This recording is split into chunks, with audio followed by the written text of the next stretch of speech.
I mean, he's the only reason I'm there because he's very liberty curious, Good. and he's a voracious reader of books, and this is where probably more people know about Hayek because of him than anything the rest of us have done. So Yeah. that's a good thing.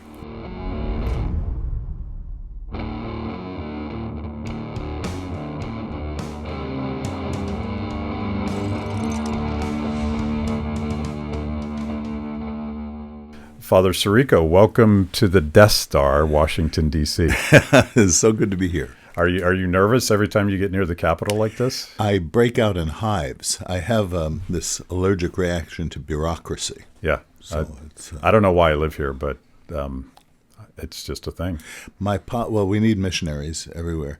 My policy is to come in and get out before I can catch anything I can't get cured. Yeah. So it's a little bit like Lord of the Rings. You can put the ring on, but you better take it off quick. very quick. So you are a man of many collars, if I can put it that way. Mm-hmm. Why don't you tell our audience, obviously we're going to talk about the Acton Institute, but tell us what you're up to right now, because you got a bunch of stuff going on.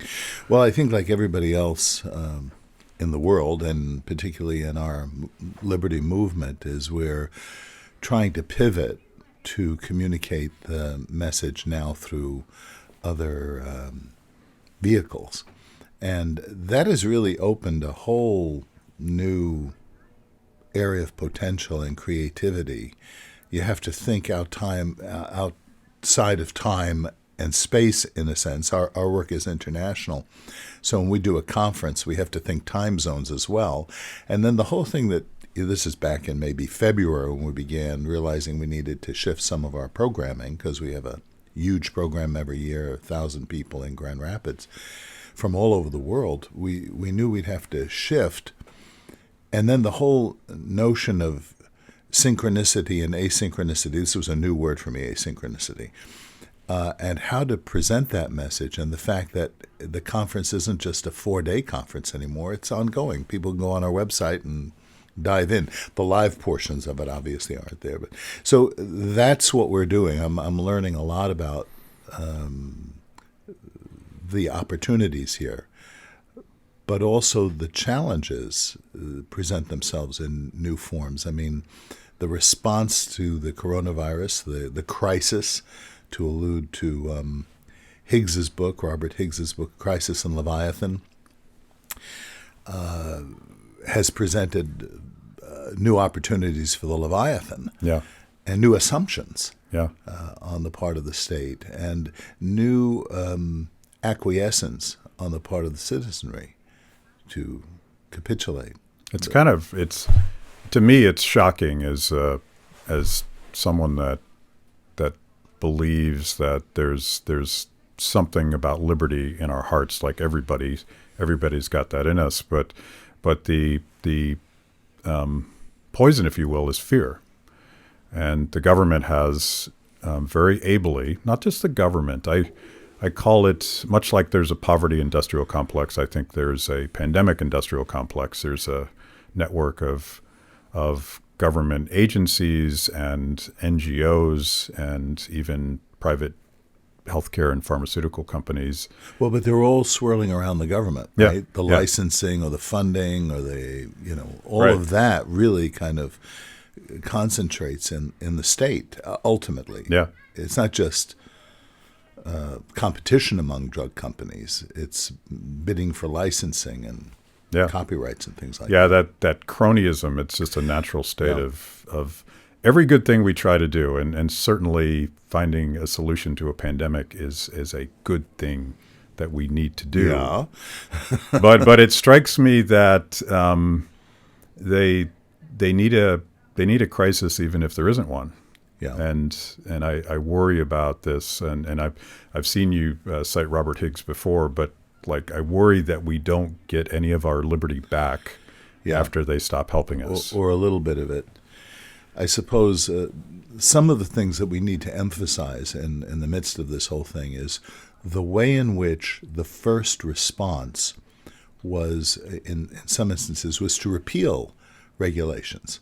So like the fact that doctors and nurses couldn't cross state borders without, they had to exempt people from that and exempt the ability of distilleries to produce sanitizers and exempt the mask makers from certain government requirements, all of these kinds of things that pulled back. So there's that's not been emphasized enough, and how the discovery of the cure, whatever that's going to be, the vaccine or what have you, is going to come out of where all discovery comes out of cooperative enterprise and competition, where people make mistakes and learn from other people's mistakes, that kind of thing.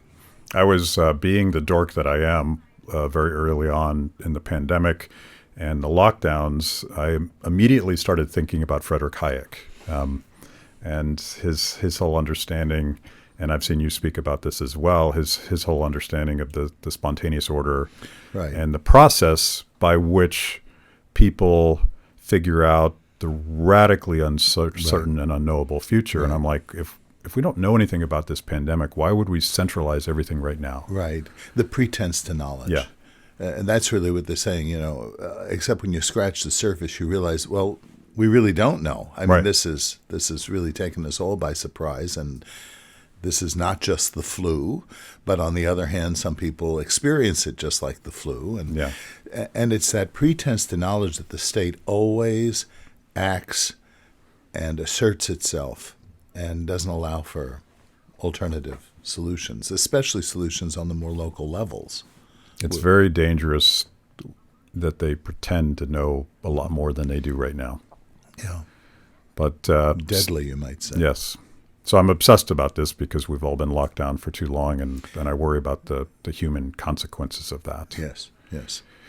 But I want to get back to something more positive. You're talking about Acton University adapting to this online, let's call it an opportunity. It's a necessity. It's an opportunity. We're having to reimagine how we do what we do, but that's where good stuff comes from. In the middle of the lockdown, where we had to furlough some staff, and we all took cuts in pay, and I went off salary.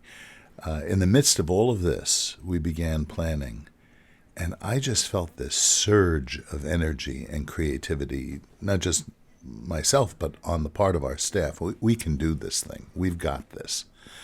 And so I really do think when there are challenges, if you're entrepreneurial enough, you discover alternatives. Was Acton doing conferences all over the world? I know that I don't think he's with you anymore, but my old friend Kishore was at the Vatican for a long time. Right. But had you had conferences all over the world? How did it work? Yes, well, we've been 30 years. So we came into existence right about the time of the collapse of the Soviet Empire, and saw the opportunity to go. And one of the first things I did with my colleague Chris Maurin, who's the co-founder of the Institute, was I bought an old trunk and filled it with books, Liberty books, all kinds of things. And we just went through, I don't remember the order, but we went to Hungary and Poland and the Czech Republic, both Slovakia and the Czech Republic. Well, then it was Czechoslovakia. And just went through, and we had some network of people, but then we kept meeting more people as we were there, and all these people beginning to emerge. So that immediately oriented us to the global situation and not just the domestic, certainly not the political situation. We've never been partisan political. I'm not interested. Well, I'm interested because it affects my life, but our focus, our mission has never been this city, which is why we don't live here and live in the middle of Grand Rapids, where we don't have to worry about the next belch out of the capital. Yeah, upstream of politics. Yeah. Where all things happen anyway, at least the things that matter. It's fast. So, like, to that point, We still have an office in Rome, by the way. We have an affiliate in Buenos Aires as well, and we keep getting requests from people throughout the developing world of wanting to start something like this. I think this new technological thing is going to enable us to do this in a way that that would have been too costly and exhausting previously. One of the cool things about the democratization of technology, every time we produce a video, we distribute it globally because the internet is global. But inevitably, someone reaches out to us from, say, the Republic of Georgia and says, I would like to translate this for you. Right. And we're like, please do. Yeah. Take it. No, we've had that happen to our materials. We didn't even know that the Acton Institute, one of our things, I think it was Poverty Inc., great documentary. Yeah, it was. That's been translated without our knowledge or permission, not that we care because we're in existence exactly to spread the ideas. Yeah. The Slovak Republic, our thing on entrepreneurship, our documentary on entrepreneurship was required, not that I was in favor of that it should be required, but it was put in all the high schools there. So, and that's an opportunity, right? Right. Thinking about taking a trunk full of books in 1990, 1991 and handing them out in the former Soviet bloc countries, and now just posting a video. Well, we had a conference with high-level religious leadership. I won't go into details because it's a discrete conference. And what we did was we simply gave them iPads, which was useful for their own work, but it was loaded with our library, with our videos, with everything. And then when they would come year after year, we would just update them on what we had produced. It just saved tons of money and back pain in terms of carrying stuff. Yeah, there's almost a Hayekian opportunity to distribute information and knowledge in a completely unregulated and uncensored way. Well, maybe not totally uncensored, but and then the challenge becomes how we communicate the ideas, because it's not just data, it's not just cold arguments, but how do we communicate this effectively for people to grasp the vision of the importance of human liberty and the ultimate security that comes from human liberty? Yeah. And that's a perfect segue to where I wanted to go, because I am an economist. I'm guilty of bombarding people with theories and downward sloping demand curves and words like praxeology, which I make fun of myself and I make fun of anyone else that uses those words because they don't mean anything to people. And the thing that you do better than anybody, I think, and that maybe that's too much, but you're definitely one of the guys that knows how to translate complex ideas and values into a human story. Mm-hmm. You're a storyteller.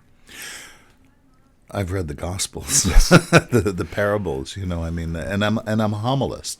Yeah, I preach. Yeah, and when you preach and you have an audience of kids in front of you and older people and working class people and professors and the whole range, you have to come up with a way to get the point across that is accessible to everyone. And parables, stories, are the way to do that. And then you can break them down later and show, kind of put your footnotes in. Yeah. I tried to do that in my book, Defending the Free Market. It's not an academic book. I tried to write that book 3 or 4 times, and I kept following this academic model. And I said, no, I'm going to a friend of mine said, just preach. Just do what you do. Just let it, and so I tried to do it through stories. Yeah. My favorite story, and a story that you tell when you introduce sort of your conversion to the ideas of liberty and just how you framed your life, is a story about your Jewish neighbor growing up in Brooklyn. Yeah, share that story with us. So I grew up on Coney Island Avenue, which is a busy. It's not the beach, Coney Island. That's 2 miles down the Coney Island Avenue.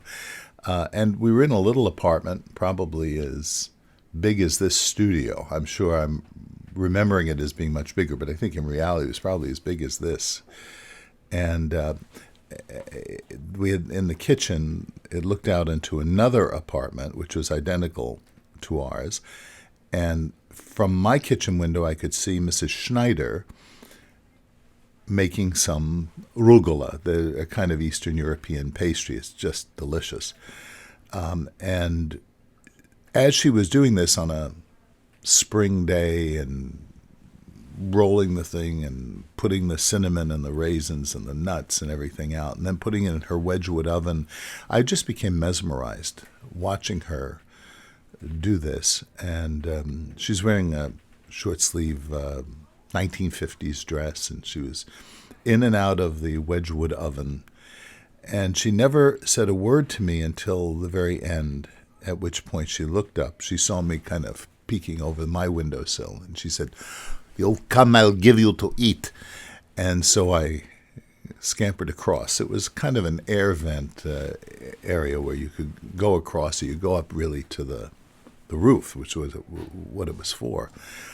And she placed a napkin on my hands and proceeded to put these rucola into the napkin, these warm, luscious, aromatic pastries. And as she did so, I saw on her arm a series of blue tattooed numbers. At that point, I was about 5 years old. I had never seen that before, but then saw it subsequently, because once I saw it, I became much more aware. And this is the 1950s Brooklyn, so a lot of the refugees had come, and many of my friends' parents had survived the Holocaust. And when I got back into my kitchen and hid my treasures from my siblings, my mom came in, and I said, Mrs. Schneider had given me these. And I said, "But why does Mrs. Schneider," and I don't really remember this, but my impression of the memory is that I whispered it for some reason. "Why does Mrs. Schneider have tattooed numbers on her arm?" And my mother proceeded to explain by use of an analogy. And she said, when you watch the cowboy movies and they capture a calf, what do they do with it? I said, "Well, they tie it up and then they brand it." And she said, "Why do they brand the calf?" And I said, "So that all the other cowboys know who owns that calf." And my mother said, "That's what some people did to Mr. and Mrs. Schneider." And right there, it just set the whole... I don't know how different a person I would be if that didn't happen. If that... It put glasses on me in a way that I saw everything else from that point on about human dignity, human freedom, the fact that nobody has the right to own another person like they own an animal. And the interesting thing about it is my mother didn't explain this to me philosophically or theologically or anthropologically. She just told me this story. What that tells me now, having read all of these disciplines, is that encoded in the human reality, I would say the natural law, is a moral sensibility, that the is of our existence implies the ought of our existence. Yeah. And that's just changed the way I looked. Now, for a number of years, that moral imperative, that belief in justice and human dignity, manifested itself in my commitment to political movements that I see from my perspective now as antithetical. But I know, and this is why I kind of have sympathy for a number of these young people who are protesting various things. I know, I want to believe in the sincerity of many of them, maybe even the majority of them, but how unfocused they are on the true meaning of the whole thing, or at least how to build the institutions that guarantee the rights of human beings. What I love about that story, and I've heard you say this before, that your mom was a moral philosopher, and I would universalize that rule and say that all moms, I think so, are moral philosophers. And one of the jokes a few years ago, I wrote a book called "Don't Hurt People and Don't Take Their Stuff." Mm-hmm. And the joke at the time was, I stole that from your mom. And I think it's almost universally true that every mom told every son and daughter, stop fighting with your brother, right. Don't hurt people and don't take their stuff. And And my attempt was to translate Adam Smith's entire 700 pages of the theory of moral sentiments into a tweet. But God bless you. but it's very much this bottom up way that moms teach us how to be better people. I think is important. But as you referenced, and we need to get into your former socialist closet here and let people know that sense of injustice drove you to kind of a Marxist period. Yeah, it did. I was a soft Marxist. I wasn't an orthodox Marxist. But this is the 60s and the 70s, so that's what we were surrounded with. You didn't have a chance. I guess, and I'm a New Yorker, too, so, Yeah. I really didn't have a chance. Although I had been inoculated earlier in my life, I'll come to that, on why I was open to seeing things a little differently. But I was caught up in the activism of the period. It was the anti-war movement. It was the beginnings of the gay movement, the feminist movement. In California, I had moved to California by this time, the farm workers movement, boycott of unions, boycott of grapes that were non-union. And I was involved in all of this quite intensely.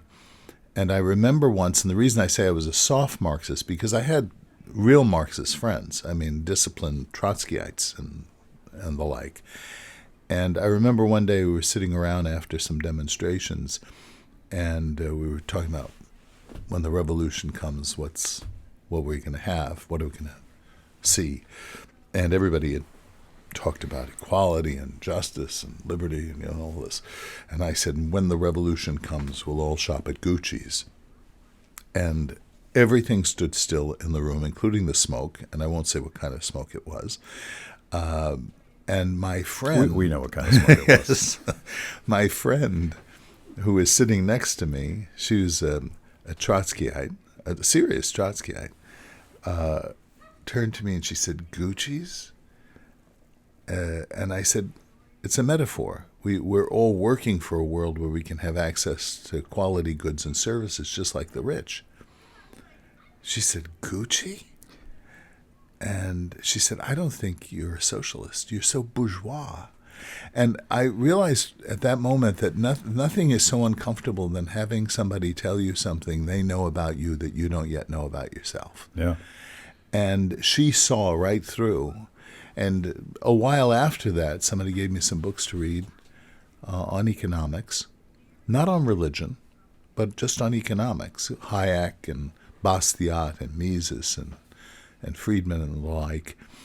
And I began reading through them, and like the light slowly went on in the room. I could see all this furniture I had been bumping into over the years. Now I knew where it was. I understood the relationship of things to other things. And then I had to work my way back to the inoculation, which was the nuns in Brooklyn who taught me catechism. And it wasn't so much what they taught, but the way of thinking, logic, reason, a sense of transcendence, a sense of a goal of a life and the meaning of life. And I just began to put these things together and returned to my faith, which I was away from at that time.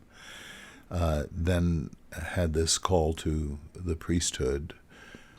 And then when I get into seminary, I see they're all, this is now the 80s, they're all enamored of liberation theology, which was the same stuff, but now baptized, that I had left on the streets of California.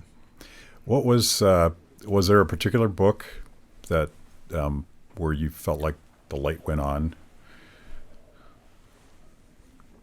I suppose if I had to point to one book, I suppose it was The Law by Bastiat, Yeah. which is such a simple little book. I mean, a high school student could read it, but it really reveals some things about what fraternity is, because he keeps using this phrase fraternita. Yeah. And legislation versus looting. Yeah. Those kinds of things that are really rooted in again, logic and the natural law.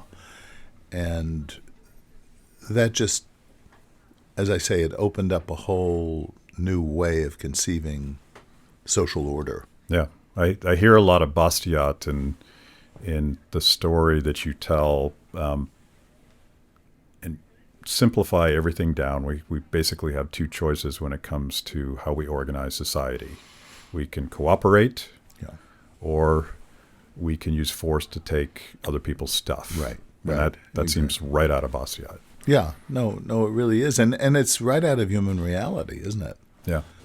We need regulations. We need order. But the question is, what is the source of that regulation? What is the source of that order? It can be, in other words, we need things that conscribe our behavior, that constrict us. So, because if we do everything we want to do, and this is the false notion of liberty that the left is engaged in, that the 60s introduced, I need to experience everything I have a passion about. If you do that, then you have Harvey Weinstein, you know. And so the question is not, should our behavior be constricted, but how should that be constricted? By what means? So I'm fond of citing the sociologist Robert Nesbitt, who makes a distinction between power and authority. He says both are forms of constraint, but power is a form of constraint that's external to the person, law, police. Authority is something interior. It's when you constrict your behavior because of certain norms or morals or traditions or beliefs that you have. It could be something as simple as etiquette. You constrict your behavior. You take your hat off indoors. Well, they don't do that much anymore, but or you let someone go through the door before you. That kind of thing, and you conform your behavior. You don't do something that you want to do because there's an authority. As opposed to, and our society, it's really easy to kind of just force people. Yeah. In a way, there seems to be there's that battle within every human, and there seems to be that inner authoritarian that wants to just tell everyone else how to do it. Right.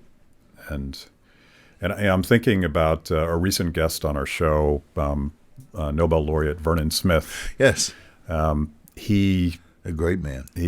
He's a great man, and he's tried to formalize, and I say that normally I don't like that word as an Austrian economist, but he's tried to essentially model Adam Smith and the theory of moral sentiments through his experiments and games, and the entire basis of his work, which we talked about, was discovering that there is a natural regulation of human behavior that emerges because people actually care about the judgment of their neighbor. Right.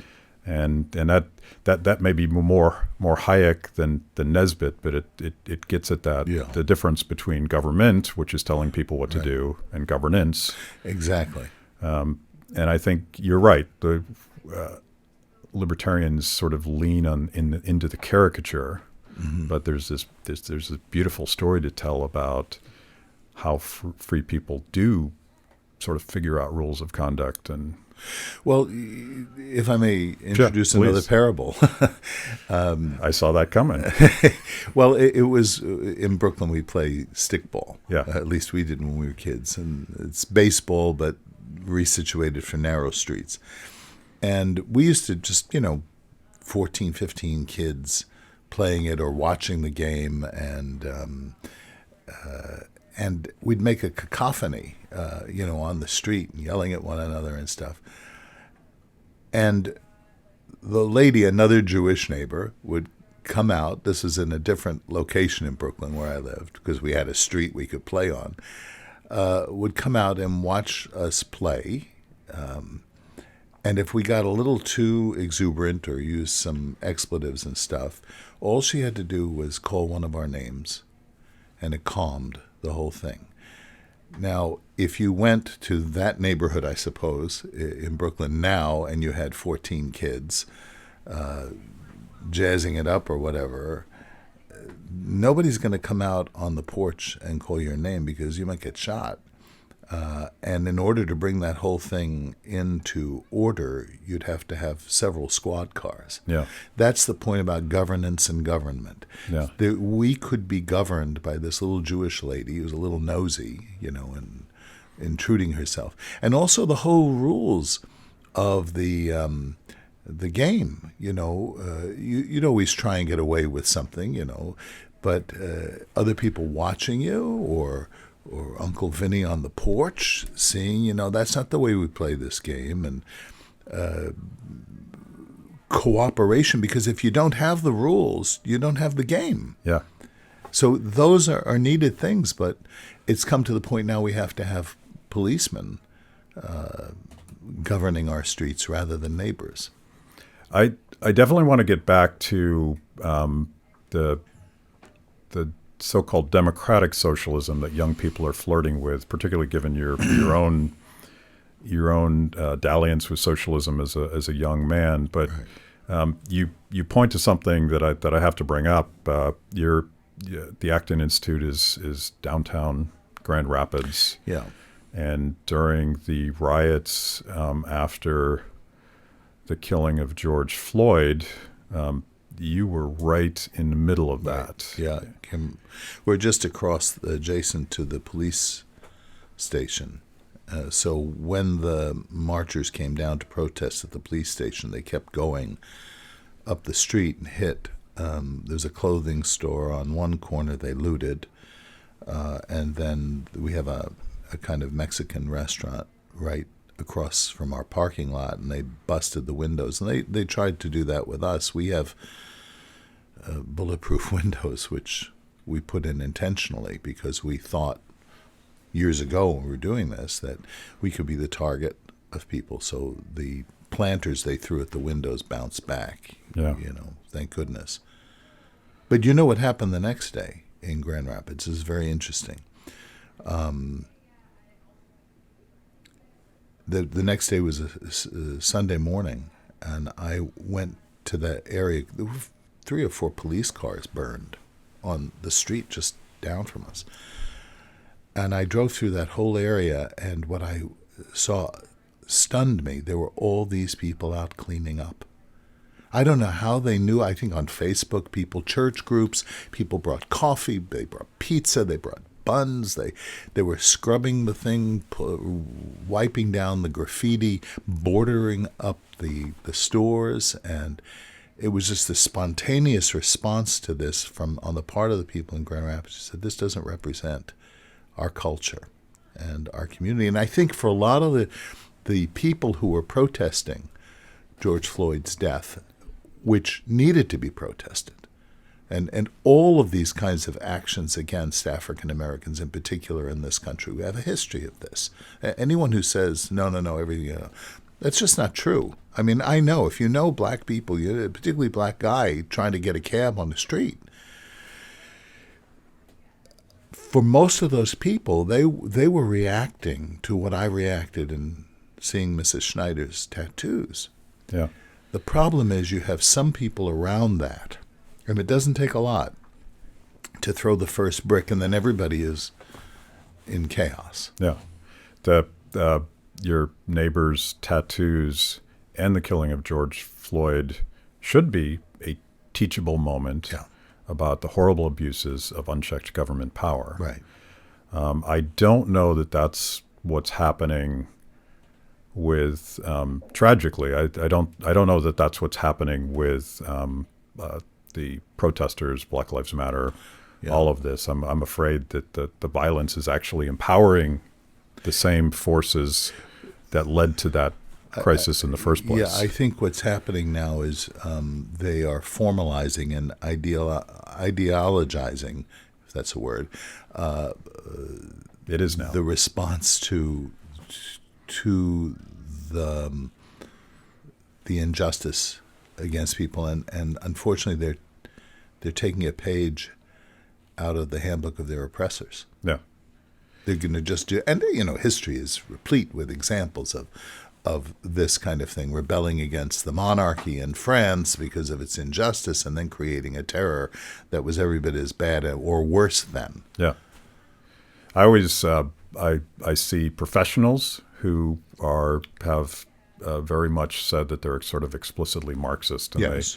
Black Lives Matter as an organization is that. Yeah. A great slogan. Right. Because who can disagree with that? Of course Black Lives Matter. But the organization is putting this in a very ideological framework, which is taken right out of Marx, right out of Engels. And like starting with Marx, one of the core parts of Marxism is violence is part of the process by which we get from late stage capitalism to this supposedly beautiful world of communism. Withering away of the state. Yeah. But I draw a bright line between those professional agitators and people that are righteously demanding justice for wrongdoings. And I think I see too many conservatives fall into this us versus them sort of trap where you have to choose between Black Lives Mattering and Blue Lives Mattering, and it's like right. It's exactly the Marxist taxonomy that has captivated people's mindset for 100 and something years now is predicated on this division. Class warfare, class struggle, that somebody benefits only at the expense of somebody else. It's divisive. And if I may, for a moment, be theological, people may not realize that the devil, the name devil, the title devil, is the divider. He is the one who dissembles. He takes things apart rather than the order and the creation that God does, brings things together. And so when they are operating on this notion of violence and struggle, class struggle, rather than cooperation and encounter, I think you have a very destructive but exhilarating element that is introduced into the social fabric. And I think we're going through a period of that. There's a lot of exhilaration. What we need to do is somehow communicate to well-intentioned people what the alternative is, what the real concrete alternative is. Yeah. Well, let's talk about well-intentioned people. And sometimes I get in trouble because I interpret very sympathetically a lot of the things that I hear coming from someone like Alexandra Ocasio-Cortez. And I use her as a proxy for an entire movement of young people who are flirting with democratic socialism. Right. And it's not about her. It's about the millions of people that think that they agree with her. Yeah. She talks a lot about dignity, economic dignity. And that's a word that you use a lot as well. Yeah. How do we get dignity? Well, first off, we have it. By our nature, nobody gives us dignity any more than people giving us our rights. The state doesn't give us our rights, right? The family doesn't give us our rights. Our neighbors don't give us dignity. They can insult our dignity. They can take away our rights and violate them. So I think you begin with that anthropology, that notion. And when you have this sense that I am a being of dignity, of infinite worth, there's also a creative dimension to that. There's that you want to see and relate and bring things together and build.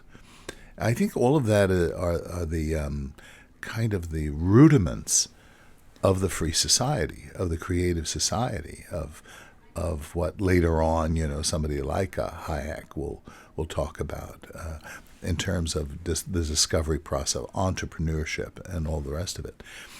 I think when Ocasio-Cortez speaks about dignity, it's something that, and I may be wrong here, but it's something that is conferred upon us by society. And I think that's very dangerous, because the society that can confer dignity and rights is the society that can remove it as well. So I think it's a different anthropology really operative. Yeah.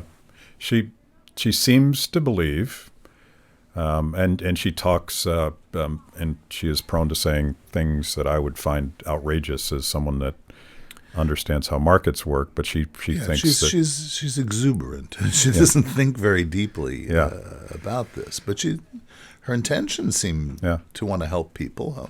And it's one of the phrases that democratic socialists will use is slave wages, and the very idea of working for her. She actually suggested during the lockdowns that it would be undignified for people waiting tables and baristas and people earning wages to actually have to go back to those jobs.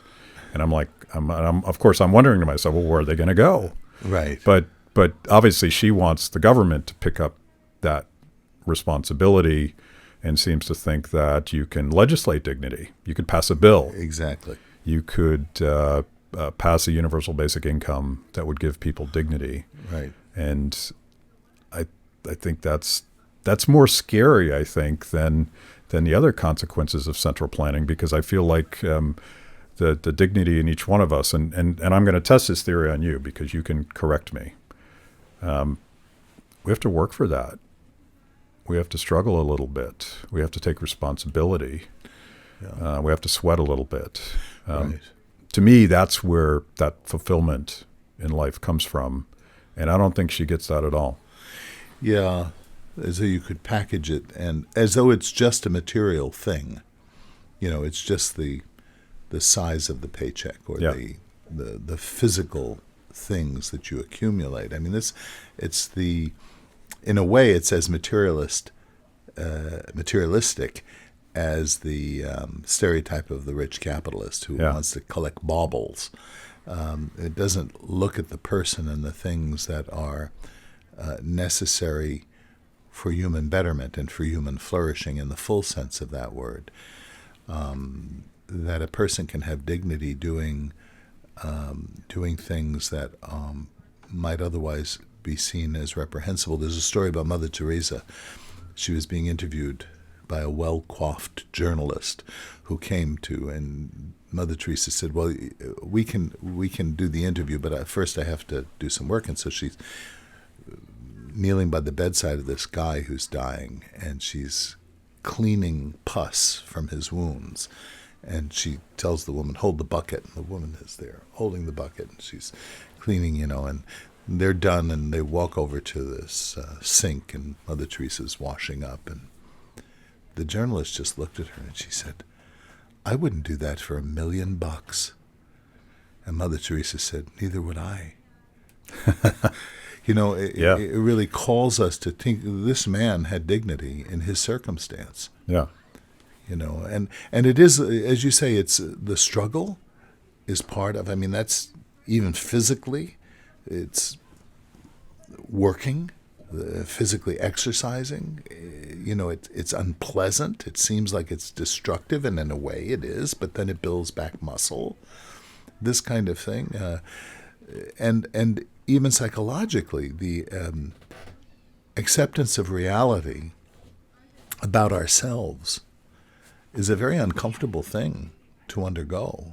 And I think all of that is missed in this kind of materialist universe that's just, or presumption mindset, that's just focused on the material, on both sides of this question, on the left and on the right. Yeah. So, and you're scratching at that, but I'll ask directly, what do you think I hate to say pitch because I don't think it's a sales pitch, but what is the alternative for young people that believe AOC when she says that the government can give you dignity, but markets are undignifying? Well, how do we make that moral case?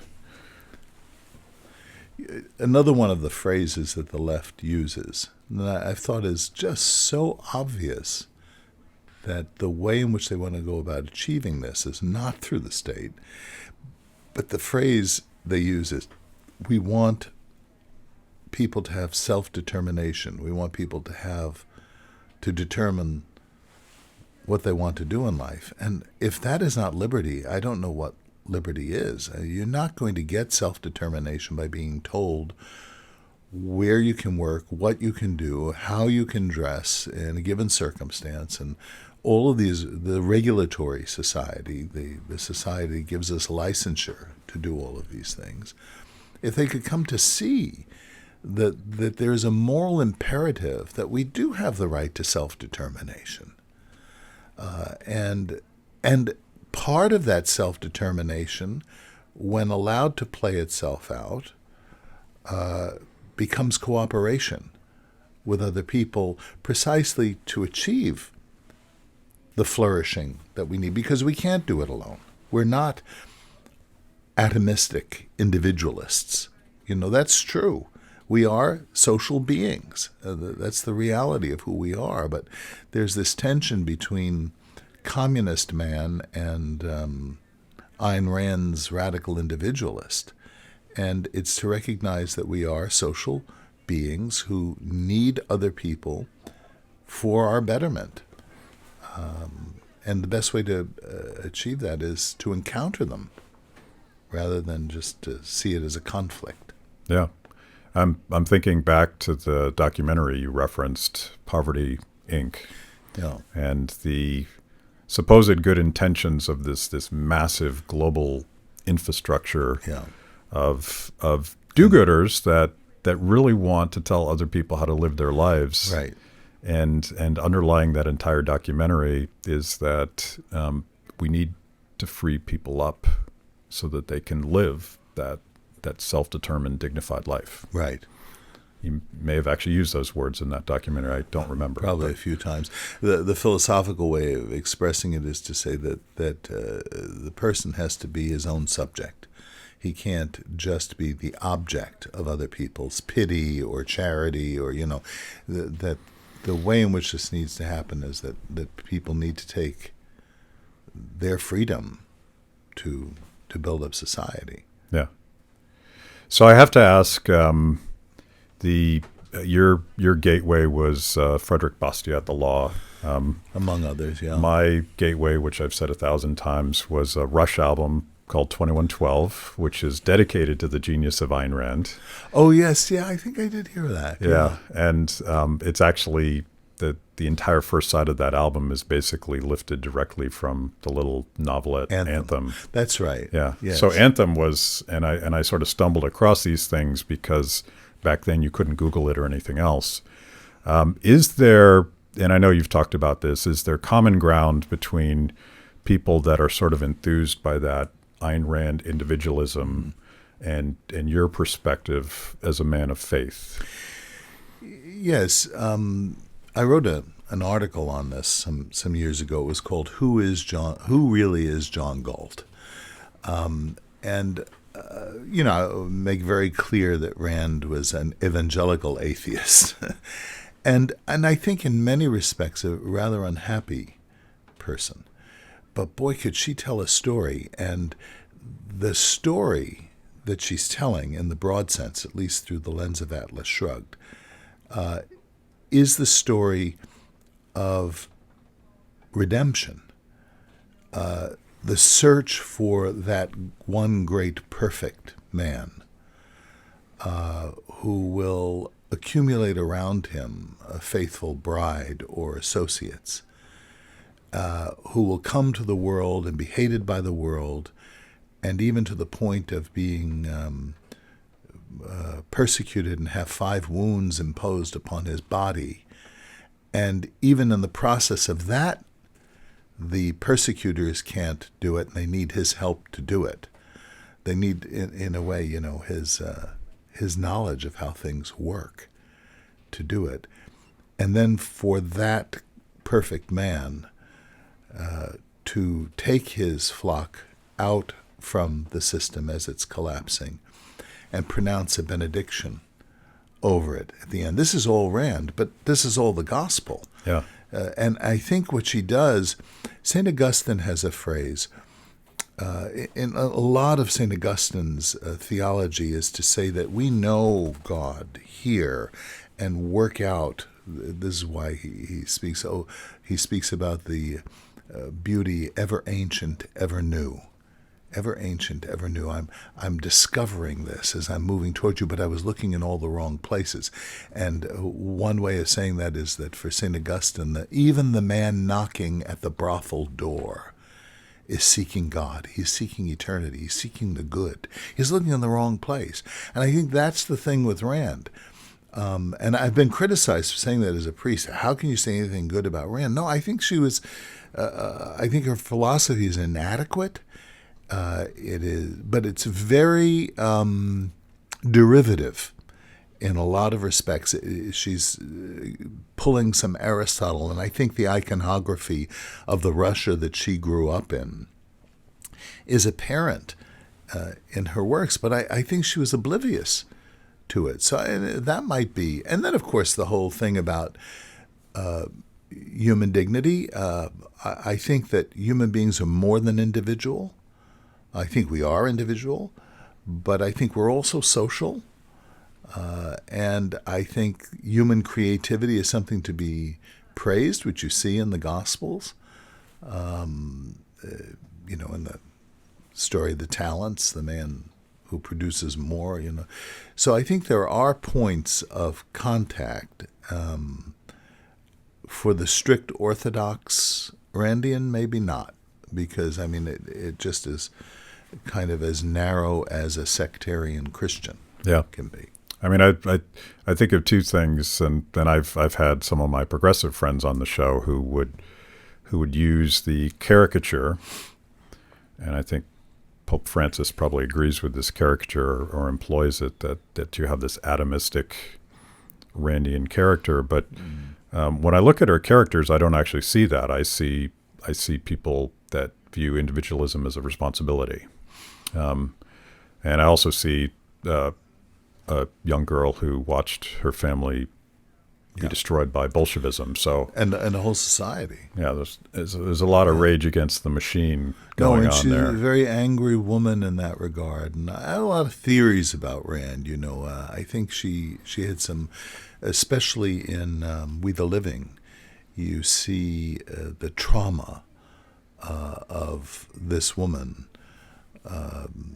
This is the closest thing to an autobiography. And her response to it is Superman, much more in the original text of We the Living than in the revised text of it. But little Alice was brutalized. Yeah, there's some and she Nietzsche brutalized there, others. Yeah, this Nietzsche is there. Yeah. Little Alice was brutalized, and like many people who are brutalized and abused, she was that way with others. She was ruthless with others. We're running out of time, but I have to ask you about Pope Francis. Yes. I don't think he agrees with you on some of this market stuff. Yeah, I think I'm grateful that the gift of infallibility that is entrusted to the successor of St. Peter does not extend to the economic sphere, that the Church itself does not profess to have competency in economics as such, that the authority of the Church is in faith and morals. And when he speaks on that, I don't have a problem with this. When he tries to kind of extrapolate that, and I see in his writings a real tension, because he sees the poor, and he understands that in some sense it has to be business that is going to pull people up out of poverty. But he just says that and then leaves it. And then when he makes empirical claims, such as he does in his encyclical on environmentalism, now this is not a theological claim, it's an empirical claim, that the period of industrialization was the worst period in human history. When one looks at that period in terms of human betterment and well-being and access to food and longevity and all the rest of it, it actually was one of the most dramatically positive periods in human history for human beings. Not to say that there wasn't struggle and pain on the part of humanity, but it's the contrast of that struggle with the betterment that was occurring at the same time that brings the whole thing into relief. In other words, we more clearly see the evil of unchosen poverty because we see the potential of how people can live. And I think the Pope doesn't make those connections. And I'm free as a faithful Catholic, and I'm a pretty traditional Catholic, I'm free to disagree with him on his economic analysis. There's a new encyclical coming out just tomorrow called Tutti Fratelli. It's taken from St. Francis, all brothers. We're all brothers. And again, I see these themes, these mixtures of things where he can only see economic success as exploitative. And yet, how are you going to help the poor if you don't have businesses to feed the poor? It's not just enough to wish that they have enough to eat. You have to know how to build factories that produce food. We will leave that at that, but I want to wrap up by giving people an opportunity to discover Acton if they don't know about you and any hot new projects that you're excited about. First of all, how do we find Acton? And Acton.org. And right on there's just a ton of things that you can go and look at our film productions or our conferences. We have a whole set of lectures that really give you the foundation of what our ideas are, growing conferences, and that people are gonna. So go to Acton.org and you'll see it. You can watch Poverty Inc. I think it's on Amazon, and again, we have a lot of those videos available on Acton.org. Okay. Well, we have to whisk you out of the Death Star before it was a pleasure visiting, really. Yeah. What a lovely environment. And you have some nice bourbons over there, I see. Well, next time we should dip into those as well. Later in the day. Thank you, Father. Thank you. Thanks for watching Kibbe on Liberty. By now, you know this is the most important event of your week. So make sure you subscribe on YouTube. Click the little bell so you get notifications. Kibbe on Liberty, mostly honest conversations with mostly interesting people.